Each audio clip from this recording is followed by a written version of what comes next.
Hello! In today's video we will look at section cuts in engineering drawings and examples of where they are used. Cross sections is called also section cuts, and they are used when displaying a material profile that cannot be drawn in view. Only edges and contours in the cutting plane are shown. Edges beyond the cutting plane are not shown.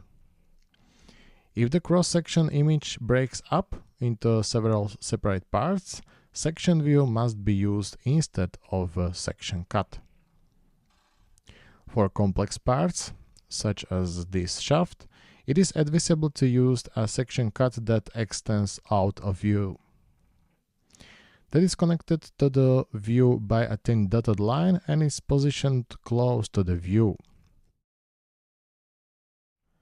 We can also use consecutive cross-sections, as you can see here, which can be shown behind the plane, leaving out the contours and edges behind the plane.